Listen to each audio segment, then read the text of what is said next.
আমরা লাকাদ খলাকনাল ইনসানা ফি আহসানি তাকওয়িম, আল্লাহর বানানো সুন্দর জীব আমরা। আমাদের পক্ষ থেকে আমাদের মধ্য থেকে যে সন্তানগুলো আসবে দুনিয়ার জিন্দেগিতে আসার পরে ওরা জীবনেও স্বাভাবিক বিয়ে করতে পারবে না, নিশ্চিত ওরা অবৈধ প্রেম ভালোবাসা করে বিবাহ হয়ে যাবে। ওই সন্তান কখনো বাবা মাকে ভাত দেবে না। ছোট্ট বাচ্চাটা বলছে, ইয়া রাসূলুল্লাহ, ইয়া হাবিবাল্লাহ, আমার আব্বা আপনাকে বিচার দিয়েছে, আমি আমার আব্বার কথা শুনি না, তাহলে আমার এক নাম্বার হক আদায় করে নাই। আমার আব্বা প্রেম ভালোবাসা করে বিয়ে করেছে শুধুমাত্র তার যৌবনের কারণে। আমার আব্বা ভালো একটা মা আমাকে উপহার দেয় নাই, সুশিক্ষিত মা উপহার দেয় নাই, একজন দার্শনিক সাহিত্যিক ইসলামিক মা উপহার দেয় নাই। ও গাবতলীর মুসলমানেরা, বালিয়াচন্দের মুসলমানেরা, মনোযোগ দিয়ে কথাগুলো শুনবেন। আপনার এই চৌবাথা বাজারে যদি একটা মেশিন থাকে, যে মেশিন দিয়ে বের হয় চানাচুর স্বচ্ছ পরিষ্কার আটা দিয়ে, ওই মেশিনের একটা যদি নাট নষ্ট হয়ে যায়, কোনো প্রবলেম হয়ে যায়, মিস্ত্রি খোলার সময় যদি ভাবে টাইট দিয়ে যায়, না যদি করে ওঠে, ওঠার পরে কেরোসিনের তেল দিয়ে দাও, দেওয়ার পরে আবার লাগিয়ে দিল টাইট, কিন্তু কেরোসিনের তেলগুলো মুছে যায়। ওই মেশিনের ভিতরে যত হাজার স্বচ্ছ পরিষ্কার ফ্রেশ আটা দেন না কেন, ওই চানাচুর যা বের হবে সব দুর্গন্ধযুক্ত। ঠিক কিনা? দুর্গন্ধ মুক্ত বের হবে না। মা হলো সন্তান জন্ম দেওয়ার একটা মেশিন, মা সন্তান জন্ম দেওয়ার একটা ভিটা মাটি। যতই আপনি ভালো পরিষ্কার স্বচ্ছ হন না কেন, মা যদি সন্তানকে ভালো না দেন, ওই সন্তান জীবনেও কোনোদিন আপনার কাছ থেকে, জীবনেও কোনোদিন আপনার কাছে ভালো কিছু আশা করা যায় না, ভালো কিছু আপনাকে দিবে না। ওইখানে কোনো মতো হাঁটা শেখার সাথে সাথে বলবে, আব্বা মোবাইল দাও। কি মোবাইল? মোবাইল বাড়িতে কাজ, কার মোবাইল দাও। মানে ভাবতে ভাত দেন কান্না থামে না, তরকারি দেন কান্না থামবে না, আইসক্রিম দেন, বরফ দেন, পটিটু দেন, এরপরে চুইং গাম দেন, কান্না থামে না। বাচ্চাটাকে যখন আপনি মোবাইল দিবেন, মোবাইল একটা কার্টুন দিবেন, এইভাবে ধরে মনে হয় রাষ্ট্রপতি দেখতে যে ওই 8-2-4 ঘন্টায় কাটবেও না, খাবার কথাও বলবে না, কথা বলতে না, কষ্ট হয়। এখনকার বর্তমান বাচ্চারা এই। আমার ভাইয়ের, আমার বন্ধুগণ বললেন, ইয়া রাসূলুল্লাহ, আমার আব্বা দ্বিতীয় নাম্বার হক আদায় করে না। বলে কি? বলে আমার নাম রেখেছে হাপন। কি নাম? একসাথে বলেন, আমার নাম রেখেছে হাপন। হাপন মানে হলো একটা সামসিকা, সামসিকার পাশা থাকে সব সময়ের জন্য কোন দিকে?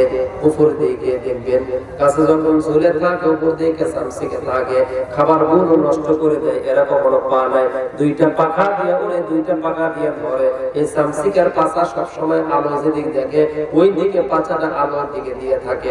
ও সব সময়ের জন্য অন্ধকার চায়, কারণ অন্ধকার থাকলে চুরি করে খাওয়া যাবে কলা, অন্ধকার থাকলে চুরি করে খাওয়া যাবে আলু, অন্ধকার থাকলে চুরি করে খাওয়া যাবে কাঁঠাল। অন্ধকার এই জন্য সামসিকা বেশি যায়।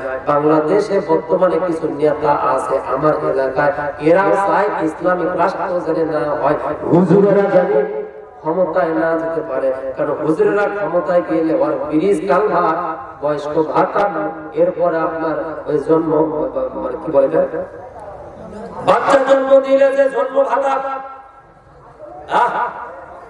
বুঝলেন আপনারা কি কয়? ও গর্ভবতী ভাতা, এটা কর্ম আছে ভাই, ভাবি বাঁচে না ভাই। বাচ্চা বলে দুটো হলে দেয়, তিনটা হলে আর দেয় না, ইন্ডিয়া দিতে, বুঝলেন? হ্যাঁ, মাতৃকালীন ভাতা, মাতৃকালীন ভাতা, এরপরে বিধবা ভাতা, বুড়া ভাতা, এগুলো যে ভাতা গুলো আছে, হুজুরেরা গেলে ওদের মারা খাওয়া হবে না। যার কারণে বলে হুজুরের কিসের রাজনীতি, কোরআনে কিসের রাজনীতি? কোরআন ইসলামের ধর্ম, কোরআন হচ্ছে শান্তির, ইসলাম শান্তির ধর্ম, কোরআন একটা আমাদের ধর্মের বই। এর ভিতরে কোন রাজনীতি দেখাতো? এর টাকলে তুই তো ঠিক কাজটা আমরা ঠিক পাই, আমরা ঠিক পাওয়ার কারণে আমরা জীবনে কোনোদিন মেরে খাই না, ঠকে খাই না। আর তারা সামসিগার মতো শুধু চার হুজুরদেরকে সরায়া দিয়ে আমরা ওই জায়গায় গিয়ে বসি আর বারবার খায়, আর মানুষদেরকে অভিনয় দেখায়, কথা বলতে কিনা? উচিত কথায় দোস্ত বাজার কিছু মানুষের মুখ কালা হয়ে যাচ্ছে। উচিত কথা দোস্ত বাজার, গরম ভাতে বিলাই বাজার, দোস্তারাতে চোর বাজার, সিরা গাইতে দাদা বাজার, কারণ দাঁত নাই। ভাইরা আমার, বন্ধুরা আমার, এবার ওই বাচ্চাটা বলছে, ইয়া রাসূলুল্লাহ হাবিবাল্লাহ, আমার আব্বা আমার নাম রাখছে হাফেজ শামসিকা। একটা শামসিকার আচরণ কেমন হয়, একটা শামসিকার চলাফেরা কেমন হয়, তার গতি কেমন হয়, এটা আপনাকে বুঝাতে হবে না, আপনি ভালো জানেন। অতএব আমার চরিত্র ভালো হওয়ার সম্ভাবনা কম। আমার ভাইরা আমার, বন্ধুগণ, এই বাচ্চাটা সর্বশেষ বলল, ইয়া রাসূলুল্লাহ ইয়া হাবিবাল্লাহ, 3 নাম্বার হক আমার আব্বা আমার আদায় করে নাই। রাসূল বললেন, 3 নাম্বার হকটা কি বাবা বলো? বললেন, ইয়া রাসূলুল্লাহ ইয়া হাবিবাল্লাহ, জন্মের পরে আমার আব্বা আমারে কোরআন শিক্ষা দেয় নাই, আমাকে নামাজ শিক্ষা দেয় নাই, আমার আব্বা আমাকে ধর্মীয় জ্ঞান সামান্যতম শিক্ষা দেয় নাই। সামান্যতম যদি ধর্মীয় জ্ঞান শিক্ষা দিত, তাহলে আমি আমার আব্বার যে হক আছে প্রত্যেকটা হক আদায় করে চলতাম।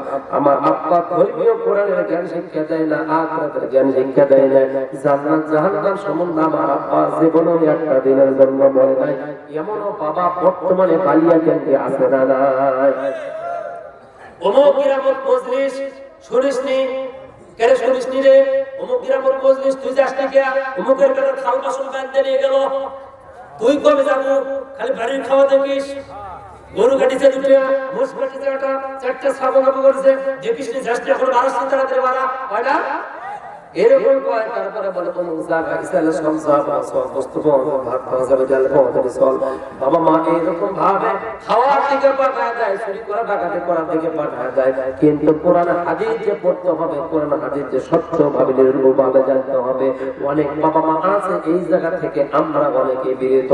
ফিজিক্স শিক্ষা দেয়, কেমিস্ট্রি শিক্ষা দেয়, বাংলা ইংলিশ অঙ্ক সব সাবজেক্ট শিক্ষা দেয়, অথচ কোরআন যদি শেখানোর জন্য বলা হয়, বাবা রে কোরআন শিক্ষা দিও, কোরআন শিক্ষা দিও, অনেক বাবা মা আছে কোন শিক্ষা দেয় না সন্তানদেরকে, যার কারণে চোখের সামনে গরু জবাই করে খায়, হাড্ডি পাক মারে কুত্তা নিয়ে যায় বুড়ার দরজায় চাবায়, বুড়া যাকে আর বলে, হাই রে কুত্তা, তুই ভাগ্য ভালো রে, তুই ভাগ্য ভালো, আমার ভাগ্যে আজকে একটা গোস্ত জুটলো না, হাড্ডির টুকরাও জুটলো না।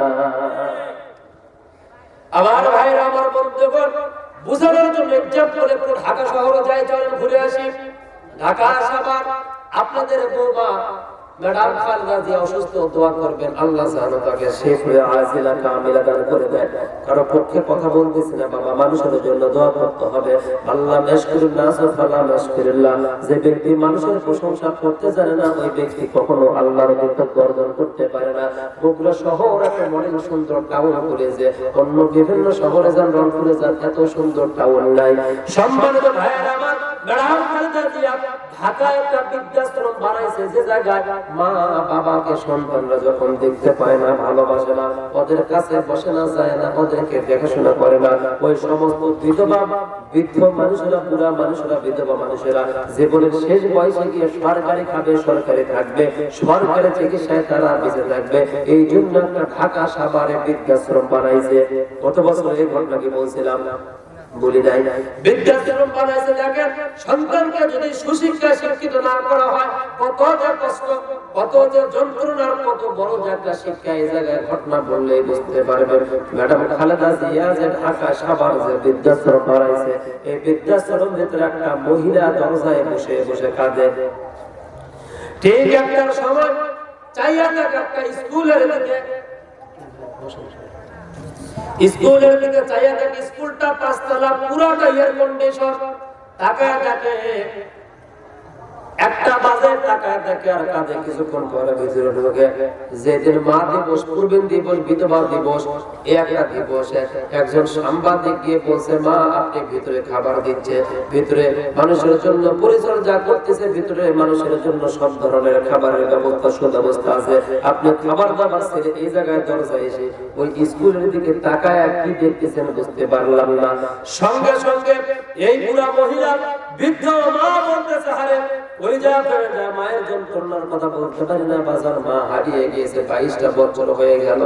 মা বলতেছে, বাবা এই জায়গায় বসে আমি কেন এদিকে দেখি জানো? ওই স্কুলে আমার নিজের বড় ছেলেটা ওই জায়গায় পড়ে, অর্থাৎ আমার নাতি ওই জায়গায় পড়ে। সাংবাদিক আটকে উঠছে, বাপরে বাপ করছে কি, ওই জায়গায় তো ম্যাজিস্ট্রেটের মায়েরা ছেলেরা পড়ে। এরপর বিসিএস ক্যাডার যারা তাদের ছেলেরা পড়ে, এরপরে বড় বড় মন্ত্রী আর এমপি ছেলে মেয়েরা ওই জায়গায় পড়ে। আপনার ছেলে নিশ্চয় পড়লো। আমরা তো জানি বিধবা যারা মানে বৃদ্ধাশ্রমে যারা থাকে তারা তো গরিব মানুষ, তাদের থাকার জায়গা নাই, দেখাশোনা কেউ নাই। কুলি শ্রমিক সবার জন্য আমি আল্লাহর রহমতের দরজাগুলো উন্মুক্ত করা। বান্দা যখন তোমার রহমতের দরজা খোলা আছে, সঙ্গে সঙ্গে নিয়ামত পাওয়ার পরে তুমি আমি আল্লাহর জন্য শুকর আদায় করবা। খাওয়া শেষ করার পর বিলম্ব না করে বলবা আলহামদুলিল্লাহ। বাড়ি থেকে যখন বের হবা, কলিজার টুকরা ছোট্ট একটা সন্তান আমাকে দান করা হয়েছে। এই বাচ্চাটাকে অনেক সময় বাড়ি থেকে বের হয়ে যাবার সময় মায়েরা বাবার বলে বাই বাই টাই টাই, বলে কিনা? অনেক সময় বলে বাবা টাই টাই বাই টাই, এরকম করে কিনা? আল্লাহ রাসূল বলেছেন বাই বাই টাই টাই কখনো মুসলমানদের সিস্টেম আর পদ্ধতি হতে পারে না। বাই বাই টাই টাই বলা বলে তুমি তোমার সন্তানকে বলবা আসসালামু আলাইকুম ওয়া রাহমাতুল্লাহ, আল্লাহ হাফেজ বাবা, বেঁচে থাকলে দেখা হবে, চলে গেলাম, মরে গেলে ক্ষমা করে দিও, আল্লাহ যেন তোমাদেরকে ভালো রাখে। রাসূল বলেছেন আফশুস সালাম ওয়া আতিমুদ দুআ, সালাম দিয়া যখন তুমি বাড়ি থেকে বের হলা, বাড়ির ব্যক্তিগুলোর উপর আল্লাহর রহমত বর্ষিত হলো। যিনি বের হয়ে গেল ওনার উপর আল্লাহর রহমত বর্ষিত হলো। যাকে সালাম দিলা সে 10টা নেকি পাইল, যিনি সালাম দিয়ে চলে গেল রাস্তা পথে উনি 90টা নেকি পাইল। বলেন সুবহানাল্লাহ। এই জন্য সর্বক্ষেত্রে সর্বদায়ের জন্য কি করতে হবে বলেন? শুকরিয়া আদায় করতে হবে। বাই বাই টাই টাই বাদ দিতে হবে আজকে থেকে। আগামী কালকে হাটে যান, বাজারে যান, মাঠে যান, সফরে যান, যে জায়গায় যান ওই জায়গায় যাবার সময় বলতে হবে আসসালামু আলাইকুম ওয়া রাহমাতুল্লাহ। আমার ভাইরা, আমার বন্ধুগণ, এই বাই বাই টাই টাই, থ্যাঙ্কস, ওয়েলকাম, ধন্যবাদ এগুলো বলার কারণে সন্তানগুলো হয়ে গিয়েছে ডিজিটাল। এই ডিজিটাল সন্তানগুলো দেখা যায় অধিকাংশ সময় শীতের দিনে ভাগা পিঠা করে শাশুড় শাশুড়ি নিয়ে এসে খাচ্ছে। পাশে মা আর বাবা শুয়ে আছে গোয়াল ঘরে, সাইডে ভাঙা দরজা। মা বাবা জানেই না কবে আটা করছে, কবে ওই ভাগা খাচ্ছে। কথা কয় না। ওই বুড়া মানুষ দিনের বেলা ছোট্ট বাচ্চা আগার পিঠা খাওয়ার পরে খাইতে পারে না, ছোট্ট বাকি থেকে পড়ে গিয়েছে। ওইটা আবার ফুটবল শটায় শটায় নিয়ে বেরোচ্ছে। বুড়ির দরজার সামনে যখন গিয়েছে, ডাক দিয়ে বুড়ি বলতেছে ভাই এটা পাইলি কই? বলে দাদি এটা তো মা বানাইছিল সকালবেলা। কয় কে কে বানায় খাইছে? কয় নানি নানা খালি ওরা সবাই আসছিল, খালা আসছিল। তখন মা দুটা চোখ দিয়ে পানি ঝরাইয়া দেয়, ঠিক না? আমার ভাইরা, আমার বন্ধুগণ, এই দৃশ্য হওয়ার কারণটা কি? নবীজির কাছে একজন যুবক এসে বললেন বাজার কোন জায়গায় লাগেছে বলা যায় না। গত বছর কোন ওয়াজ করেছিলাম তেমন মনে নাই, মনে হয় সাপের ওয়াজ করেছিলাম নাকি, সাপের ওয়াজ করেছিলাম গত বছর। একটা মেয়ে ইসলাম ধর্ম গ্রহণ করে, মেয়েটা ছেলে হিন্দু, তাই না? ওই ওয়াজ এই বছর হবে না, ভিন্ন আলোচনা হবে। সাপকে বার করছিলাম, পুরি ভিতরে আসছিল। আচ্ছা আজকে বার করবো। আমার ভাইরা, আমার বন্ধুগণ, একজন তরুণ যুবক দাঁড়াও, কালো তুমি দাঁড়াও ভাইয়া, এই যে কালো থেকে তোমার দাঁড়াও, লাফ দিয়ে দাঁড়াও, দাঁড়াতে স্ট্যান্ড দাঁড়াও। শোনেন, এই ছেলের যুবক এরকম রাসূলের সামনে দাঁড়ায় বলছে ইয়া রাসূলুল্লাহ, ইয়া হাবিবাল্লাহ, সারাটা জীবন আপনি বললেন আমি শুনে আসলাম, আপনি বলেন খালি বাবা মা ভাত দিতে হবে, বাবা মাকে লালন পালন করতে হবে, বাবা মাকে সম্মান শ্রদ্ধা করতে হবে। বুঝলাম সব ঠিক আছে, কিন্তু মা বাবার শুধুমাত্র সন্তানের হক আছে, কিন্তু সন্তানের কোন হক মা বাবার প্রতি আছে কিনা? রাসূল বললেন অবশ্যই আছে। রাসূল বললেন অবশ্যই আছে। হক কয়টা? বলে হক 3টা। ইতিপূর্বে তার সন্তান এসে নবীজির কাছে এসে বলছে ইয়া রাসূলুল্লাহ, ইয়া হাবিবাল্লাহ, আমার সন্তান এইটা, আমার হাত দেয় না, আমার কথা শোনে না, আমি ডান দিকে যাইতে বললে বাম দিকে যায়, সামনে যেতে বললে পিছন থেকে ব্যাক গিয়ার মারে। কেমনে একে নিয়ন্ত্রণ করি, কেমনে আমি ঠেকাই? নবীজি ছেলেটাকে ডাক দিয়া বলতো ইয়া রাসূলুল্লাহ, আমার আব্বা বিচার দিয়েছে আপনার কাছে আমার বিরুদ্ধে, আমি কোন অপরাধে বুঝতে পেরেছি। তবে কথা হলো প্রত্যেকটা পৃথিবীর সন্তানের হক তার পিতা মাতার উপরে আছে। নবীজি বলল প্রত্যেকটা সন্তানের হক তার পিতা মাতার উপরে 3টা। কয়টা? জোরে বলো। এই যুবকরা জোরে বলো, কয়টা? আরো জোরে, কয়টা? আরো জোরে। উঠে যাবে, দেখবে না রে। তিনটা হক প্রত্যেকটা সন্তানের। নবীজি বললেন, এক নাম্বার, যখন তোমার বাবা বিবাহ করবে ওই সময় বিবাহ করার সময় তোমার মাটাকে বংশীয় মেয়েকে বিবাহ করতে হবে, অর্থাৎ ভালো স্বচ্ছ পরিষ্কার নির্ভুল নামাজি তাকওয়াবান মা একটা উপহার দিবে সন্তানকে, এটাই সর্বপ্রথম তোমার হক। বলেন না সুবহানাল্লাহ। তাহলে আমি যদি বিয়ে করি, এখনো যেহেতু বিয়ে হয়নি, যদি করি তাহলে আমার সন্তানের সর্বপ্রথম হক হলো আমার সন্তানকে একটা ভালো মা উপহার দিতে হবে। ওই যে ফ্রান্সের সম্ভবত না জাপানের একটা বিজ্ঞানী মানে সাহিত্যিক বলেছিলেন, একটা ভালো মা দাও ভালো জাতি আমি উপহার দিব। মা ভালো তো সন্তান ভালো, কথা বলেন ঠিক কিনা? আমার ভাইরা, আমার বন্ধুগণ, এই জন্য মাটা ভালো দিতে হবে। কেমনে মা ভালো দেবে? আজও মোবাইলে কথা বলা যুবকদের বন্ধ হলো না। বয়স হয়ে যায় 23, বয়স এখনো 25, বিয়ে করার 10 বছর পার হয়ে গিয়েছে, তারপর লেপের নিচে জিকির আজ পর্যন্ত আসে না নাই। শীতের দিনে পাশের ঘরে ছেলেটা লেপের নিচে কি কি যেন বলতেছে। বাবা বাহির থেকে ব্যবসা করে বাড়িতে এসে বলে, বাচ্চাটার মাকে বলছে, ছেলে আমার ভালো, ছেলে আমার দেখতে শুনতে ভালো, বডি ফিটনেস সব দিক দিয়ে চরিত্রবান। বলে চরিত্রবান হবে না, দেখতে হবে না মাওটা, মানে বাচ্চাটা কার? ওই জায়গায় লাগছে কেসাল। কয় বাচ্চাটা কার দেখতে হবে না, দেখো আমার ছেলে এখনো ঘুমায়নি, লেপ কায়দার পরে জিকির করতেছে। লেপ কায়দার পরে কি সুন্দর জিকির করতেছে। জান কোথায় তুমি?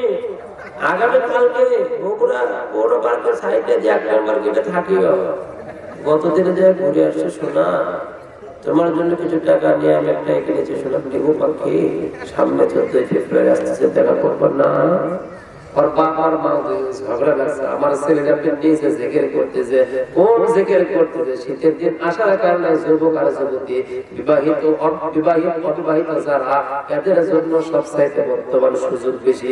কারণ গরমের সময় কথা বললে চাইতে যায়, শীতের সময় ল্যাপ ঘাটটি মেরে নিচে থেকে কথা কয়, বাইরে থেকে বড় ভাইরা কি করতেছে, খালি একটু নড়ে, মনে হচ্ছে ওইটা নিচে জিকিরে বাড়তেছে।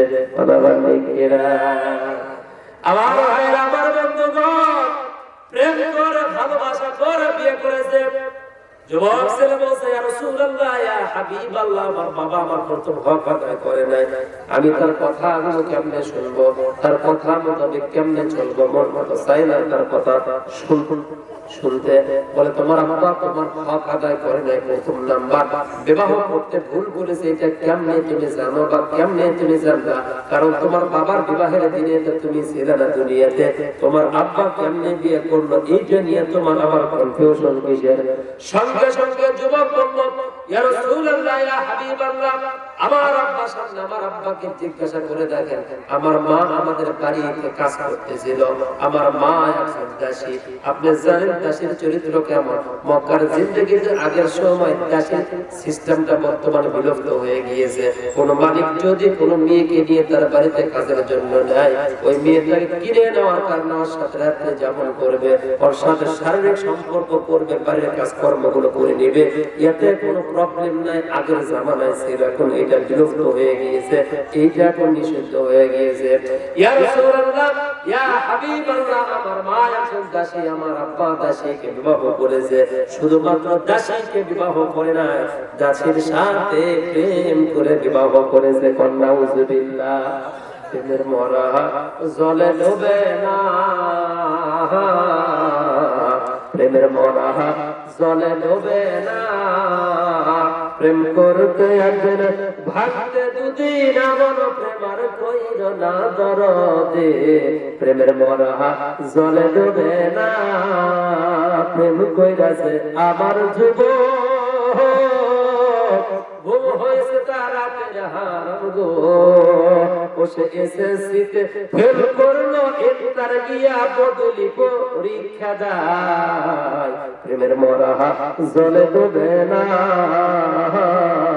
প্রেমের মরা জলে ডুবে না, ওসে প্রেম করিয়া ক্লাস ছেড়ে ফেল করিয়া, ওসে প্রেম করিয়া ক্লাস ছেড়ে ফেল করিয়া, গার্মেন্টস শরীফের নিচে চাকরি রে ভাই, প্রেমের মরা জলে ডুবে না। কথা কয় না ঠিক কিনা? ভালো স্টুডেন্ট ছিল, প্রেম করে ফেলেছে এবং শেষ এখন গার্মেন্টস শরীফে চাকরি নিয়েছে। আমার যুবক ব্রেন বুদ্ধি সব শেষ। এই জন্য একজন ইমাম বলেছেন, একজন সুফি বলেছেন, একজন দার্শনিক, ইসলামিক দার্শনিক বলেছেন, যারা অবৈধ প্রেম ভালোবাসা করে, যারা বেশি মিথ্যা কথা বলে, যাদের মাথার ভিতরে বেশি মিথ্যা, অশ্লীলতা, বেহায়াপনা, জিনা আছে, যাদের জীবনে বেশি যারা অপরাধ বেশি করে থাকে, এদের আল্লাহ পাক শরীর থেকে নূরগুলো নামায় দেয় আর এদের স্মৃতি শক্তি কমায় দেয়। নাউজুবিল্লাহ। আমার ভাইরা, আমার বন্ধুগণ, যুবক বলছে, ইয়া রাসূলুল্লাহ, আমার আব্বা প্রেম করে ভালোবাসা করে বিয়ে করেছে। ও যুবক, পায়ে ধরে বলি, হাত ধরে বলি, যুবক শোনো, আমার মায়েরা, আমার বোনেরা যারা যুবতী আছেন তাদেরকে বলি, শোনো, আল্লাহ পাক সূরা নূরে বলেছে, তোমার জন্য একজন নারী আল্লাহ পাক সৃষ্টি করেছেন, তোমার জন্য একজন পুরুষ আল্লাহ পাক সৃষ্টি করেছেন। প্রেম করার দরকার নাই। যদি সে অ্যাক্সিডেন্ট হয়ে মারা যায়, তুমি অ্যাক্সিডেন্ট হয়ে মারা যাবা, অথবা সে যদি তোমার আগে দুনিয়া থেকে বিদায় নিয়ে চলে যায়, তুমিও তার পরে রোগ ব্যাধি কারণে বিদায় নিয়ে অসুস্থ হয়ে চলে যাবা। যেহেতু তোমার সঙ্গী না, সেও থাকবে না। নিশ্চিত মনে রাখবা, তুমি পুরুষ, তোমার জন্য আল্লাহ একটা নারী তৈরি করেছেন, আর আপনি নারী, আপনার জন্য পুরুষ তৈরি করেছে। বিবাহ করে, সম্পর্ক করে, বিয়ে শাদী করা মানে নিজের যৌবন, জীবন, মান, ইজ্জত সব চলে যাবে। ভবিষ্যতে যে সন্তান জন্ম দিবা, ওগুলোর ঠিকলার মতোই হতেও পারে। কথা বলেন ঠিক কিনা? এই জন্য আপনাদেরকে এক্সাম্পল, উদাহরণ দেওয়ার জন্য বলি, শোনেন, ওই জায়গায় এক্সাম্পল দিতে পারে, আজকেও দিচ্ছি। রাজার মেয়ে, রাজার ছেলে প্রেম করেছিল। প্রেম করার পরে দীর্ঘদিন পর্যন্ত কথার আদান প্রদান, ভালোবাসার আদান প্রদান, প্রেম করার ভালোবাসা, সর্বশেষ তারা প্ল্যান নিয়ে নিল, আমাদের আব্বা আম্মা আমাদের সাথে বিবাহ শাদী দিবে না, আমাদের বংশীয় ভাবে তাদের মুআমালাত, মুআশারাত নাই। দুইটা দেশের যুদ্ধের দুইটা ভূখণ্ড যুদ্ধ হয়, তোমার আব্বা, তোমার আমার আব্বা দুজন তো কখনো মিল নাই, অতএব আমাদেরকে বিবাহ করতে হবে ভিন্ন পন্থায়। এই জায়গায় যুবকদেরকে বলি, পাশাপাশি যারা অভিভাবক আছেন তাদেরকে বলি, শোনেন, আপনার ছেলে যে মেয়েটাকে চয়েস করে তাকে দিয়ে বিবাহ দিতে হবে। চারটা জিনিস দেখবেন। কয়টা জিনিস? চারটা জিনিস দেখে ওই মেয়েটা দেখে বিয়ে দিবেন। ওইটা কালো হোক, বর্ষকে ভালো লাগছে, ল্যাংড়া হোক, বর্ষকে ভালো লাগছে, ভ্যান চালকের মেয়ে হোক, বর্ষকে ভালো লাগছে, ওকে দিয়ে বিয়ে দিতে হবে। যদি না দেন, ওর সংসারে দাম্পত্য জীবনে যদি কলহর কারণে, কোনো কারণে যদি কষ্ট হয়, ছেলেটা যদি অশান্তিতে থাকে, সারাটা জীবন আপনাকে তার বোঝা বহন করতে হবে। আসল ময়দানে আল্লাহ পাক আপনাকে ধরবে। আমার ভাইরা, আমার বন্ধুগণ, ঠিক যেমন মা বোনদের ব্যাপারে বলি, যারা আজকে পিতা আছেন, বড় ভাই আছেন, দুলা ভাই আছেন, তাদেরকে বলে শোনেন, আপনার বোন, আপনার শালীকে, আপনার ভাগ্নি যেই ছেলেটাকে পছন্দ করেছে, ওই ছেলের ভিতরে চারটা গুণ আপনারা দেখবেন। চারটা গুণ দেখার পরে যদি ওই ছেলে লম্বা হয়, অথবা পেটে হয়, ফর্সা হয়, কালো হয়, গরিব ধনী, অথবা আপনার বাড়িতে কামলা দেয়, তার ছেলেও হতে পারে। এই ছেলেও যদি হয়, তাকে দিয়ে বিয়ে দিতে হবে। যদি বিয়ে না দেন, তাদের দাম্পত্য জীবনে কলহ যদি লেগে যায়, অশান্তি সৃষ্টি হয়, মনে রাখবেন, অবশ্যই আল্লাহ পাক আসল ময়দানে আপনাকে ধরবে। কাজ করায় দাঁড় করা বলবে, বউটা তোর নাওয়ার, কার দরকার ছিল? তখন আপনি বলবেন, আল্লাহ, আমার বেটার বইয়ের দরকার ছিল, আমার শালার বইয়ের দরকার ছিল, আমার ভাগ্নার বইয়ের দরকার ছিল। বলে তার যদি স্ত্রীর দরকার হয়, তাহলে সে যদি চরিত্র ভালো করার জন্য যদি একটা গরিবের মেয়েকে পছন্দ করেছে, হাদিস মোতাবেক একটা জিনিস তার ভেতরে পেয়েছে, দিয়ে বিয়ে দিলি না কেন, মোটরসাইকেল আশা করে অমুককে দিয়ে দিলি কেন, যার কারণে তোর ছেলে আর তোর মেয়ে দুনিয়াতে শান্তিতে থাকে না। এখন পাঠাও তিনটা ফেরেশতা কবরে নামাও। কথা কন্টি কিনা? আবার ভাইরা, যুবকেরা খুব খুশি রে, সে চিল্লে উঠছে, হুজুর এই ওয়াজ কত বছর করলে এত কষ্ট হয়?